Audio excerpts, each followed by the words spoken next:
And welcome back to the locker room, part 2 of college football rivalries. I am one of your 3 hosts tonight, Kyle Anderson. Joining me, as always, whoa, Nelly, Matt Hirsch, right here in the locker room. It's B. Jones in the locker room. And tonight, this part, we're going to talk about the SEC rivalries that end the year. Some great ones, some ones we remember as kids, and some ones that are pretty much going to get intense at the end of the year. We're going to go ahead and we're going to start it off with one of the ones I think that is probably one of the most underrated ones, but it's always fun to watch, the Egg Bowl. Ole Miss taking on Mississippi State. The rivalry is one of the 10th longest uninterrupted series in the United States. Here's the question, though. The last couple of years, it's been one-sided. Mississippi State has owned Ole Miss. Yeah, it's the only West win that Dan Mullen could get. That is true. And then along came Auburn. So right. So now, thank you, Gene Chizik. With Hugh Freeze in his first year, Ole Miss is doing a lot better. It's still got some room for improvement. How do y'all see this game going? Man, first of all, I would like to say that wasn't the Egg Bowl great in the late 90s on Thanksgiving? Yeah, it needs to be on Thanksgiving. Oh, man. Back when it was Jackie Sherrill and either Tommy Tuberville or David Cutcliffe. Oh, man. I remember Deuce McAllister and J.J. Johnson and some of those other players. Wayne Madkin. Oh, man. Pig Prather. Pork Chop Womack. You remember that guy? Yeah. Fred Smoot. Yeah. Oh, yeah. I mean, this game was awesome. And then it fell off. Ole Miss dominated because Mississippi State was down. And then, Mississippi State started back to dominate. Then it moved from Thanksgiving to that Saturday. So it's lost a lot of its luster, but hopefully this year it'll be back. And I'm going to be honest with you. I see Ole Miss beating Mississippi State. Yeah, the teams are probably as even as they've been in well over a decade, and I agree. I think that Ole Miss will ride some success that they've had recently, and Mississippi State is just ever since they lost to Alabama, they're in a tailspin, and I don't think they're going to correct it. So I agree. I think Ole Miss will win this football game. Hotty toddy, gosh almighty! It's about time Ole Miss beat somebody. They beat Auburn. Yeah, I know, right? Yeah, doesn't everybody? Yeah. But anyway. It's too early to tell. I know, that is true. Seen stranger things happen that last weekend in November. I know what you mean. Now, the next one we're going to go on to, the Battle for the Barrel, Tennessee and Kentucky. Kind of been one-sided for a long time. Tennessee, leads the series. Kind of been one-sided since Bear Bryant coached at Kentucky, hadn't it? Yeah, 73-24. Now, the thing is that's so weird about this is last year Kentucky beat Tennessee, but Tennessee's been awful under Dooley. We already know Joker Phillips is gone this year. Rumor has it that Dooley has been fired. They just haven't come out and said it yet. In this game, is this really going to be a one of, okay, who wants to send their coach out with a win, or who's it that's completely just given up and the other team hasn't? I can count on my one hand how many years I really cared about this game. Does anybody care about this game this year? No, I don't. I remember the Andre Woodson years. I cared because they were pretty evenly matched. But now I really don't care. I'm not going to pick it. It's irrelevant. Yeah, put it on JP and leave it alone. To let you know, this is what's so funny, and this is the only time I can remember this game being relevant. In 1953, Tennessee lost to Kentucky. Wait a minute, you remember that being irrelevant? Yeah, I was going to say this is irrelevant. The barrel, which they used to call the beer barrel, and then when a couple of students died in the 90s from an alcohol-related accident, Kentucky and Tennessee said, all right, we're not going to call it that anymore. We're going to stop it. This is what's so funny. I would say the beer barrel. They basically took the barrel and they hid it in Knoxville. Kentucky students said, okay, well, fine. We're going to kidnap Smokey until you give it back. And then they did. This is where it gets funny. In 1960, Vanderbilt decides to steal it because they figure it would help support they get support from Tennessee students in an upcoming basketball game against Kentucky. They return the trophy after they lost to Kentucky. And I'm like, I didn't really even think it was that important, but apparently it means a lot to these two schools. But I think now it's a matter of it's who's just the worst in the East. I never would have thought those two states would have been fighting over a beer barrel. More whiskey. Jim versus Jack and go. Yeah. I think that would have probably been a better... Been more, appropriate, I suppose. Exactly. Yeah. Now we'll move on to one of the rivalries that Brandon has talked about before, the battle for the Palmetto State, South Carolina and Clemson. Clemson leads the series 65-40, but South Carolina's doing real good this year. Clemson still doing very good. And then if you could not make this rivalry even more intense, the whole situation with Marcus Lattimore, where Clemson and Dabo Swinney sent their condolences, said they were praying for it. Of course, Steve Spurrier has to turn it into a big middle finger to Clemson.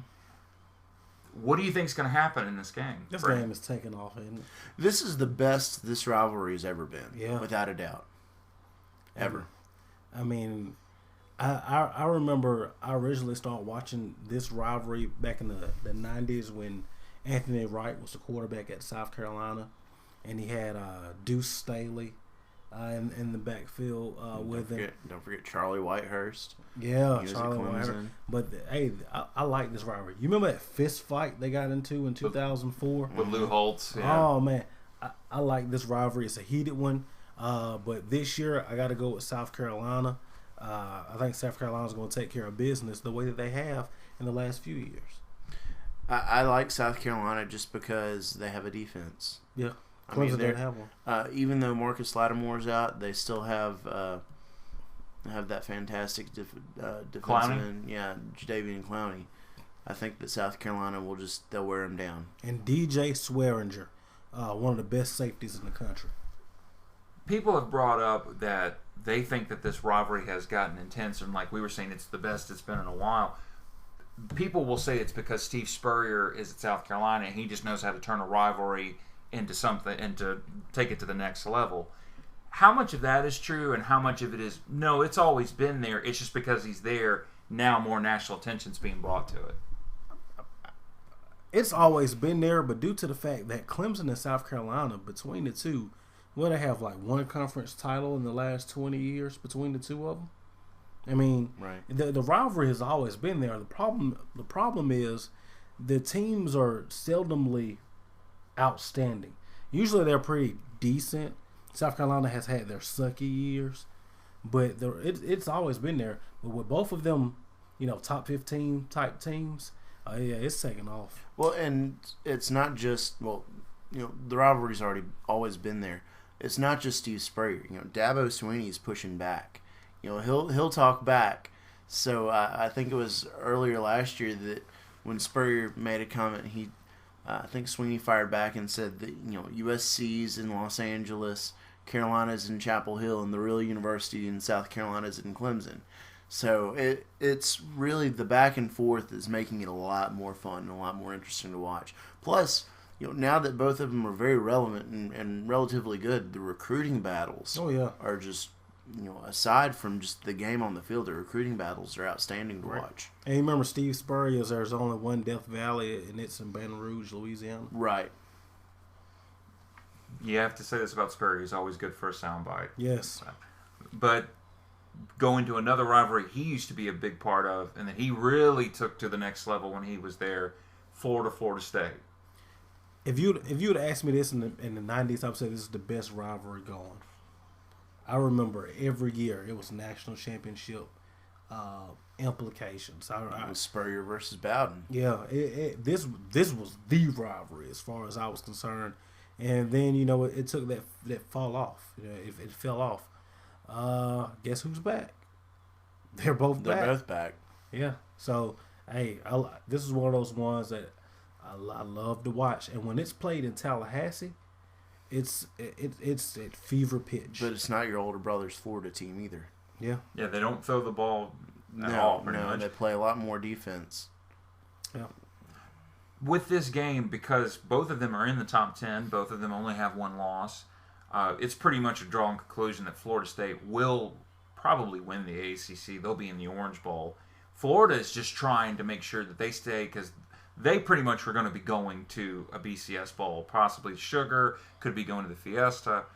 About this game, do you see it being like it used to be, where it was like fist fights before the game, hating each other, trash talking all week, or is this just going to be, no, this is just going to be, we're going to wait and get on the field and just start hitting the hell out of each other? Hey, it could be. It could be back to that. And much like Matt said about the South Carolina game, South Carolina and Clemson, it's the recruiting battles in this one. Florida just is such a hotbed for high school athletes. There's a lot of recruiting battles. And I don't know if it's going to be fistfights because I think both teams are a little bit more disciplined. I think that with Jimbo Fisher and with Will Muschamp, they're going to go into this game very businesslike. So it might seem boring, but it's going to be, as some of the great announcers have said, it's going to be a slobber knocker. It's going to be close because both of them have got a lot better defenses than they've had in the past too. Yeah. And Florida, by the way, leads the series 33-21. But as Brandon, you pointed out, Matt, you pointed out, most of the time, national championship implications, or they both come in ranked or highly ranked. Like you said, this could probably be another one of those classics. Choking the doke. Yeah. That sounds dirty on so many levels. I'm just going to say that. We'll go to another rivalry. This one, not on the level of Florida State. It kind of has not been a rivalry except for the last 5 or 6 years. Battle for the Golden Boot, Arkansas and LSU. This year doesn't look like it's going to be much of a game because LSU is so good and Arkansas has just, basically, they're just trying to get to the end of the year, I think. They are. In this game, what is it about Arkansas and LSU? I mean, because the last 5 games, Arkansas's won 3 of them. The last 6 meetings in the series have been decided by a total of 21 points, including a 1-point game, 2 2-point games, and a 3-point game. And the only one that was a blowout was really last year. And that was when Arkansas had a good team. I was just about to ask you, did that number include the ass whipping from last year? Right. How many Hail Mary last-second touchdown passes did Matt Jones throw to DeCorey Birmingham? Didn't it seem like every year Arkansas was beating LSU off some last-second Hail Mary? I remember those, being, back in high school, the early years in college. A lot of people say that this is a rivalry game that people try to force, with the Golden Boot and it does seem like it's engineered. Yeah. It seems like the rivalry was engineered by the Southeastern Conference when Arkansas joined the league. Kind of like Texas and in Missouri. Right. Yeah.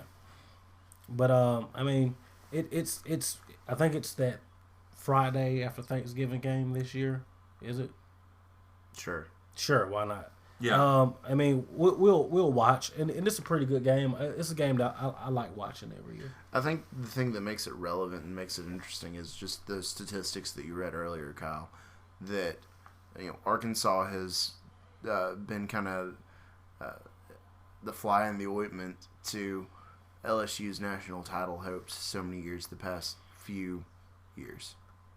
And it's funny because there have been times Arkansas, in 2002 comes to mind when you're talking about with Matt Jones when he threw it to Birmingham for the touchdown. That right there, if LSU wins, they go to the SEC championship game. And then Arkansas wins and they go. But it's funny because you would think that Arkansas and LSU have not played till they got to the SEC. They've played, the first time they played was 1901, and LSU leads the series 35-20. I mean, they have played a lot of times. Yeah. It's just one of those rivalries, like you said. I think for a while, it really wasn't relevant because LSU was like, hey, you're national title contenders, and here's Arkansas. Yeah. But I do agree. I feel bad for Arkansas this year because I think it could actually, they could lose probably double digits. But then again, as Matt said about a lot of the rivalry games, you just never know. I know you can't play hypotheticals and rivalries, but if Bobby Petrino was still at Arkansas, does Arkansas win this game? Oh, man, this game is electric. Remember the little salute that he gave Les Miles last year? If he was on that sideline this year, you know how much we'll be talking about that right now? Right. Yeah. But he's not, well, at least not this year. He may be back next year. We don't know. It's amazing what a motorcycle and a blonde will do for you. Ain't that the truth? Yeah. Now we're going to move on to one of the rivalries that Matt, we talked about this off air, one of your favorite ones to watch, and it's really, I think, a lot of people's favorite ones.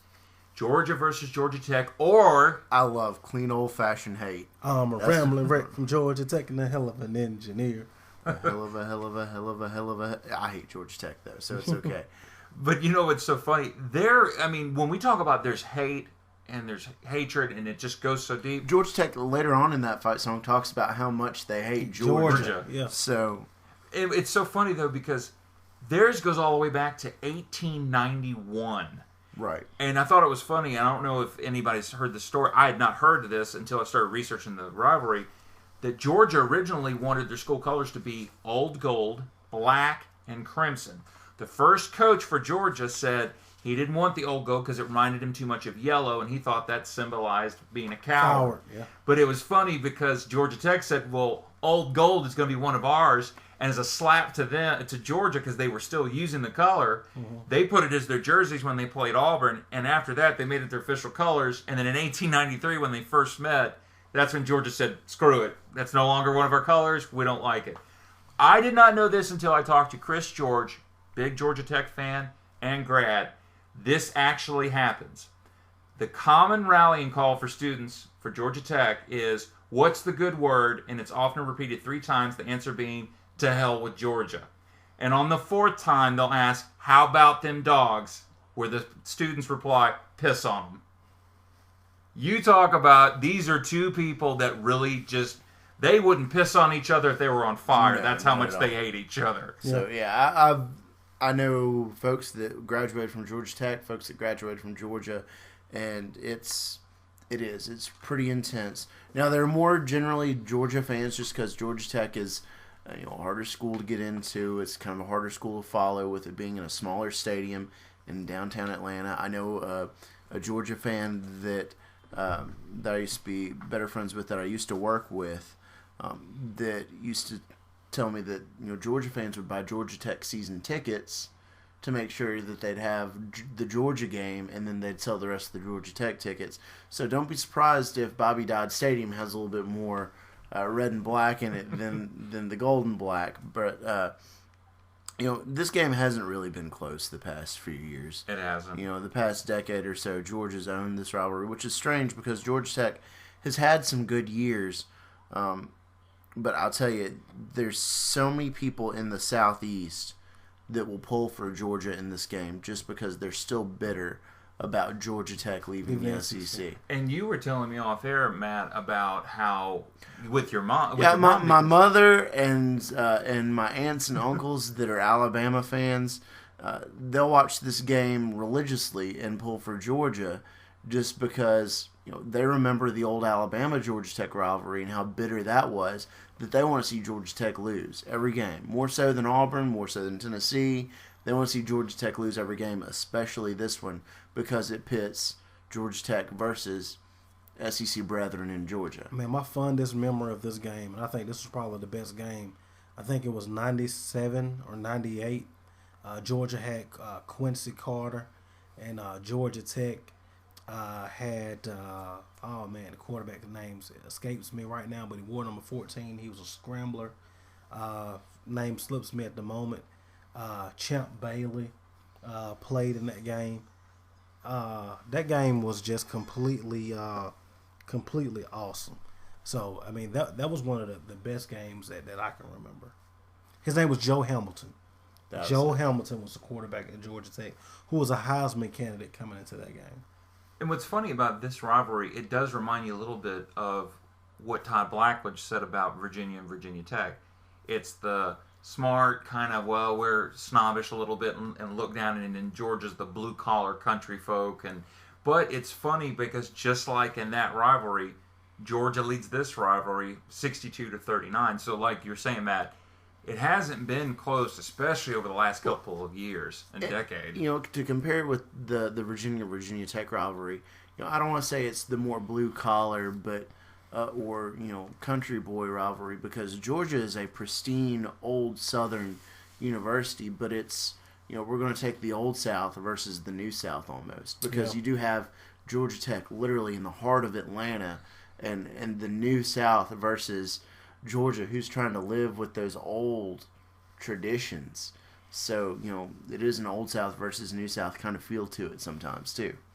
And this right here will be a big deal because Georgia, they only have one loss, and they are guaranteed to be in the SEC championship. They're waiting to see who it's going to be. And basically, even if they lose the SEC championship game, they're only going to have 2 losses. Georgia Tech, it just looks like a mash unit. They don't look like the same team they have. They have just fallen down ever since they lost to Virginia Tech the first game. The question I have for you guys is, could we be seeing Paul Johnson in his last game? I don't think so. I don't think so, just because of what he's done at Georgia Tech since he's been there. And like you said about Georgia, Georgia's playing for a national title. Because if Georgia can win out and get some losses, they're in the national title game. Them and Alabama are in the same boat, and they're pedaling in the same direction, and they're headed right towards each other. So they're looking for Notre Dame or Oregon or one of those teams to slip up Kansas State, and they know they have to win out and take care of business on their end. So this game has the potential to get real ugly. I mean, I think Georgia's going to easily win this football game versus Georgia Tech, and I think Paul Johnson's going to be safe because I don't know if the expectations at Georgia Tech's to win a national championship every year like it is maybe at an SEC school. I think that's one of the things that has fallen off for them. The thing is that he wins games pretty handily. He always wins 1 or 2 that he shouldn't. Yeah. I think the exceptions this year. So I think Paul Johnson's safe. He doesn't get a hold on the recruiting, though. I think that's kind of a problem. But it's hard to recruit to Georgia Tech because it is a more of an elite school. So he's doing well with what they've got. About 87% of the kids in Georgia can't make it into Georgia Tech. Well, and that's ironic because of the Hope Scholarship. A lot of those kids do end up going to the University of Georgia just because it's easier for them to get in. Yeah. And their tuition would be paid for either place. So another thing I know we're kind of dwelling on the Queen Old-Fashioned hate rivalry, but another thing to think about is, there are a lot of old Georgia Tech alums that regret leaving the SEC. Yeah. They do. And the question is, some people say even if they wanted to come back, Georgia would be the one to say no. No, that they would not say at all. They would. And that's the same reason that Clemson would never come or Florida State. That just would never happen. Well, as you know, we're on to the big one. The one that we all grow up loving, and it's one of those ones where it doesn't matter what's going on in the state, we'll stop to see what happens. Troy and Jacksonville sitting out. Yeah, right. Iron Bowl, and in Alabama, Auburn. Alabama leads the series 41-34. It is a big rivalry. It is intense.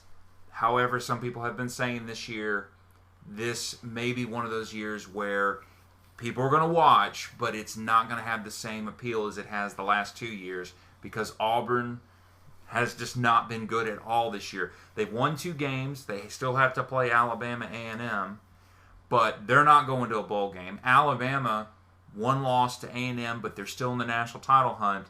All they have to do is beat Auburn, and they're going to the SEC title game. Do you really apply the rule of, hey, it's a rivalry, anything can happen? Or is this one of the situations where, hey, I'm sorry, Auburn just doesn't have it this year? I'm sorry, Auburn just doesn't have it. Sorry. I mean, I've never seen the gap, the talent gap between Alabama and Auburn this wide. Even when Alabama was on probation and Auburn was making their run, the talent gap was not this wide. This talent gap is humongous. And Alabama's about to take Georgia down through there. It's going to get ugly, and I'm talking about grandmama getting out the tub ugly. I definitely am going to admit I'm a biased opinion with this one, just because of my allegiance to the University of Alabama. But I do think Alabama will win. I do think it will be pretty handily.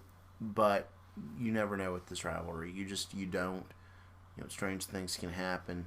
Punt Bama punt. You have the 2010. You have wrong way Bo. Just strange things can happen. 1989, first win on the Plains for Auburn. So just weird things can happen with this game. Auburn doesn't really have much to play for, so they can pull all the stops, I guess.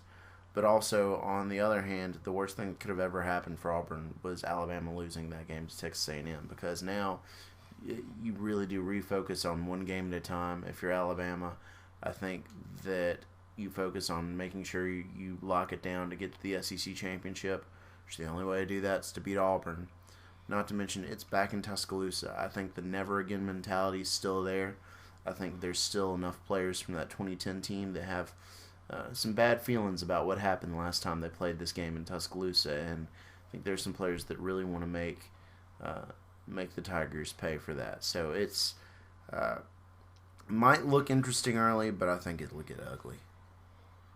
In 1948, Alabama beat Auburn 55-0. The renewal. Yeah, in Birmingham's Legion Field. And it is the largest margin of victory ever in the series. I think the next largest was actually 1957 when Auburn beat Alabama 40-0 and won a national title. The question is, could we actually see that broken this year? Do you think Alabama could beat Auburn worse than that? Or do you think, no, they're not going to do that. Auburn will put up a fight. Alabama will win, but it won't be a blowout that bad. I think you'll probably get something like the 2008 game, one of those 38-0 type deals. I don't think that it'll get that bad. I don't know if Nick Saban would let it get that bad, to tell you the truth. I think that once it gets in hand, he'll know that we're going to the SEC, biases. He'll know that Alabama will be going to the SEC championship game. He'll pull all the starters. I don't think that he'll let it get that bad. And the question that has come up to me from a lot of people that have been outside of the rivalry, they'll say, Alabama-Auburn, it is intense, it's all these things, To you guys, what does it mean? What is it about the Iron Bowl that means so much to you that you literally want to stop and say, I don't care what's going on in the world for the next 4, 5, even 6 hours at the most, I don't want to be bothered. I'm watching this game and time stands still for me. It's the whole day. Not 4, 5, 6 hours. It's the whole day. And honestly, if it's on a Saturday, depending on what happens, Sunday you're either celebrating or you're still trying to lick your wounds. So it's the fact that we have to deal with everybody every day. Like I said, I think that's really it. You have to pick. When you live in the state of Alabama, if you're listening to this podcast and you've never been to Alabama, never had to live in the state of Alabama, you come here, and within probably the first 2 or 3 days, somebody will ask you who you're for. You have to pick. I'm sure, Brandon, have you picked? No, I've never picked, actually. Yeah, I'm sure people have given you a lot of grief for that, too. Yeah, people always ask me, I grew up in Texas, came here as a teenager. I really didn't, had a cousin that played for Auburn back in the late 90s, Martavius Houston. So I do have a family tie to Auburn. Had some church members to play for the most recent national title team to Alabama. I've learned a lot about this rivalry, being here, talking to you guys and talking to some other people. It's one of those games where if I don't watch it live, I always make sure I record it. But it's one of those rivalries that I enjoy the history of it.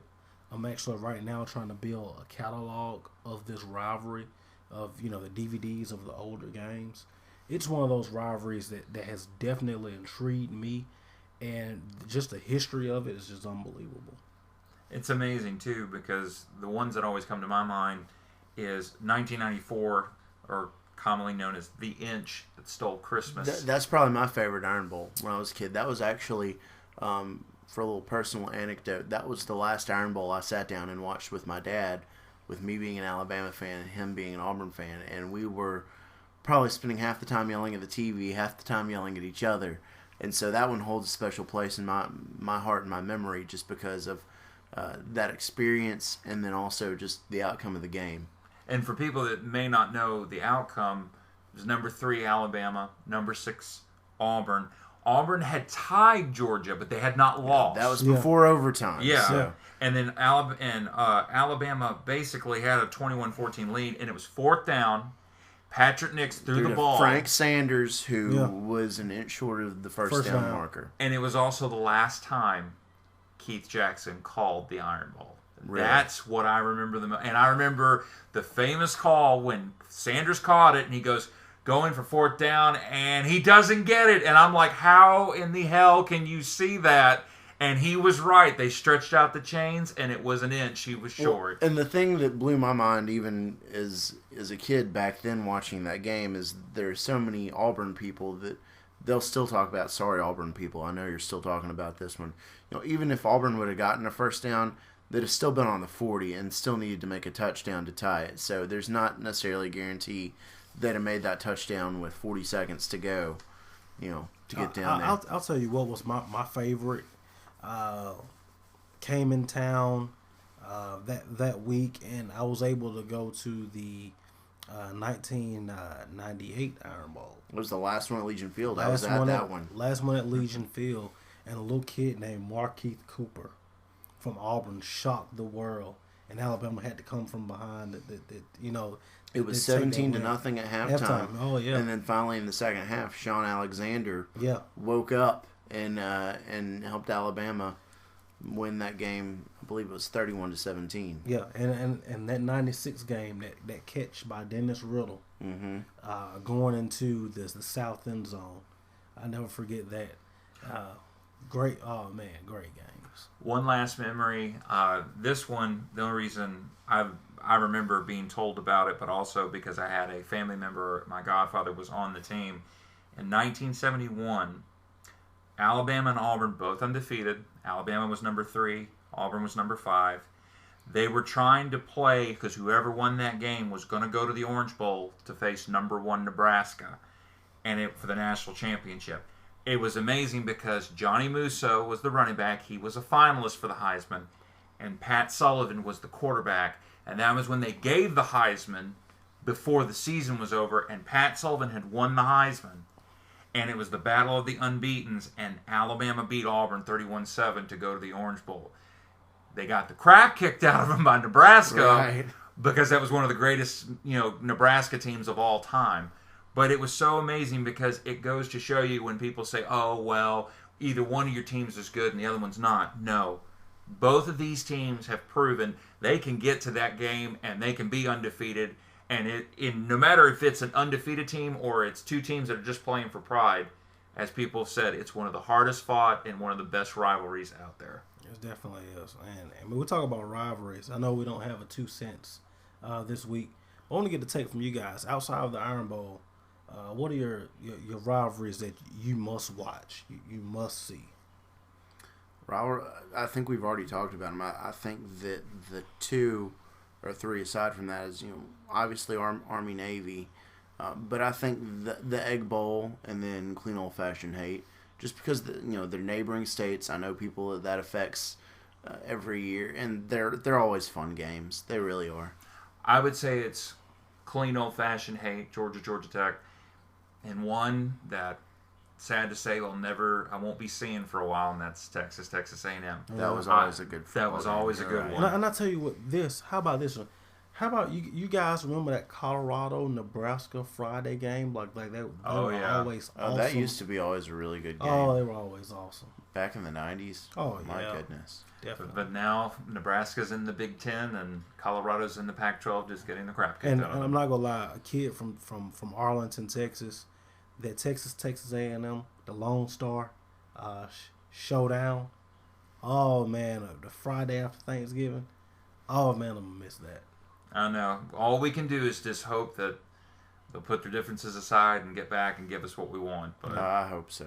Yeah. That's all you can do is just hope. But they're playing our song, guys. As always, great show. And talking about one of our favorite things, college football rivalries. What else can you say? Right. And if you're listening to this game, if you're on YouTube or you're on Facebook, tell us your favorite rivalry. Leave us a comment. Leave us some comments. Guys, go ahead and send us out. We out of here.